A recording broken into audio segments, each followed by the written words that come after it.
Welcome to Umul Madaris School, Faisalabad. Assalamu alaikum students. Hope you all are doing great. Welcome to your online science class. आज का हमारा topic है Factors that affect sound. कुछ ऐसे factors के बारे में पढ़ेंगे जो साउंड को अफेक्ट करते हैं, साउंड पर असर रखते हैं, मतलब उनकी वजह से साउंड कैसा है ये डिटरमिन किया जाता है, जिसमें फर्स्ट पे है मीडियम, सेकंड पे है मूवमेंट और थर्ड पर है एरिया। फर्स्ट ऑफ ऑल हम देखते हैं मीडियम क्या है। Propagation of sound waves depends on the presence of a medium. They cannot propagate in vacuum. ये बात हम 6th क्लास के चैप्टर नंबर 11 में भी पढ़ चुके हैं स्टूडेंट्स, कि साउंड को ट्रैवल करने के लिए एक मीडियम की ज़रूरत होती है। जिस तरह से हमें ट्रैवल करने के लिए किसी ना किसी सवारी की ज़रूरत होती है, उसी तरह से साउंड मतलब आवाज़ की जो सवारी है वो 3 मीडियम होती हैं, सॉलिड, लिक्विड और गैस। तीनों में से कोई मौजूद होगा तो ही साउंड आगे जाएगा, आगे ट्रैवल करेगा, आगे बढ़ेगा। और इनमें से अगर कोई भी मौजूद नहीं है, मतलब वैक्यूम है, तो साउंड ट्रैवल नहीं करेगा। So that's why sound waves को चाहिए होता है एक मीडियम ट्रैवल करने के लिए, प्रोपगेट करने के लिए। और ये इसका एक बहुत अहम फैक्टर है जिसके ऊपर साउंड डिपेंड करता है। सेकंड है हमारे पास movement. The frequency of a sound wave depends on the frequency of vibration of the source. Source क्या है? सोर्स वो बॉडी है जो वाइब्रेट कर रही है और साउंड प्रोड्यूस कर रही है। उसकी मूवमेंट जितनी ज़्यादा होगी उतनी ही ज़्यादा उस साउंड की फ्रीक्वेंसी होगी। मतलब साउंड की फ्रीक्वेंसी मूवमेंट या वाइब्रेशन पर डिपेंड करती है उस सोर्स की। The faster the movement the higher the frequency and the pitch.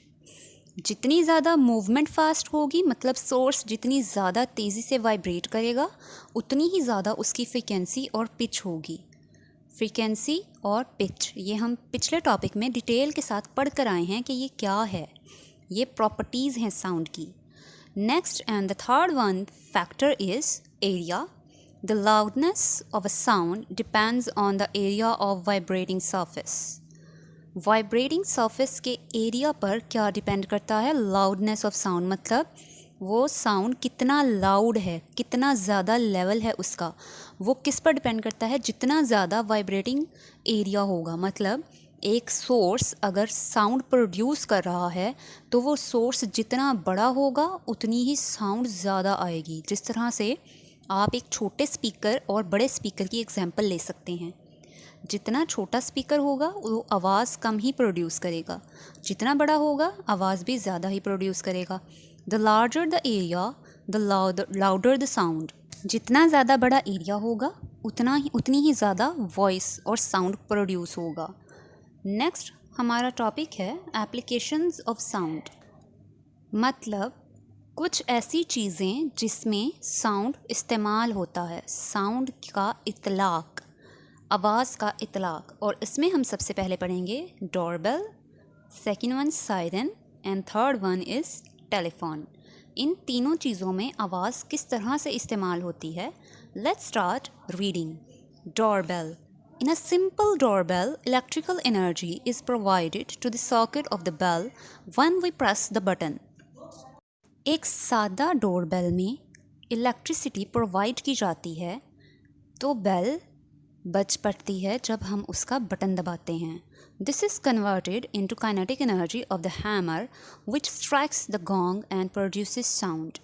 ये बात हम पहले भी पढ़ चुके हैं स्टूडेंट्स के साउंड एनर्जी काइनेटिक एनर्जी की एक फॉर्म है। काइनेटिक एनर्जी कौन सी हुई? जो मूवमेंट की एनर्जी होती है, मूवमेंट की वजह से होती है जो। तो इलेक्ट्रिसिटी फिर कन्वर्ट हो जाती है काइनेटिक एनर्जी में, और काइनेटिक एनर्जी उस हैमर को जो कि बेल के अंदर लगा हुआ होता है बचा देती है गोंग पर। गोंग क्या होता है? ये गोल सा रेड सा जो सर्कल है ये गोंग है। इस पर बेल स्ट्राइक करेगी, हैमर स्ट्राइक करेगा तो टिंग रिंग की आवाज़ आती है। In a musical doorbell, advanced circuitry is used which includes components called transistors and resistors.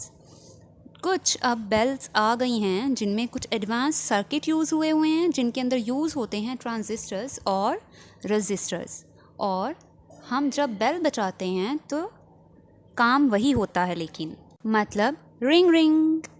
Next one is siren.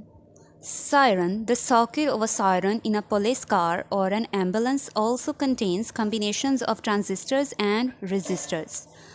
Siren का सर्किट भी इसी तरह से डिज़ाइन किया गया है. सायरन होता क्या है लेकिन स्टूडेंट्स, पहली बात, पुलिस कार और एम्बुलेंस में जो ऊपर एक छोटी सी लाइट लगी हुई होती है और उसके अंदर से आवाज़ आ रही होती है, that is used to be siren.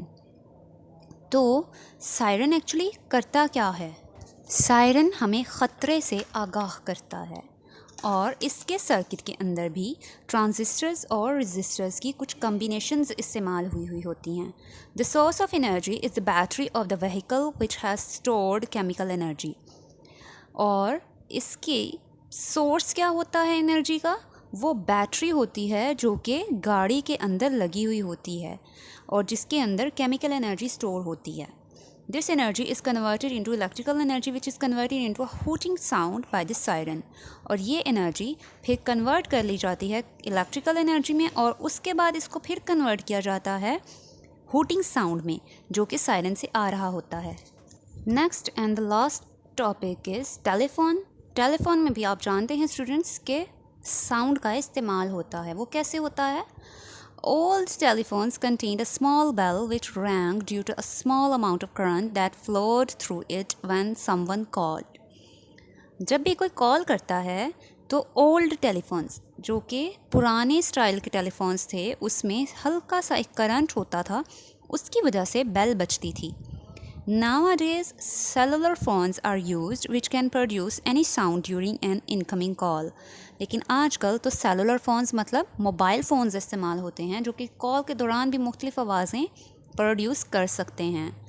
The conversion of energy in both cases is from electrical energy to sound. लेकिन चाहे ओल्ड टेलीफोन सेट हो या आज का एडवांस सेलुलर फ़ोन, दोनों में मामला एक ही होता है कि एनर्जी कन्वर्ट होती है इलेक्ट्रिकल से साउंड में. However the sources of energy are different. हाँ, एनर्जी के सोर्स मुख्तलिफ होते हैं.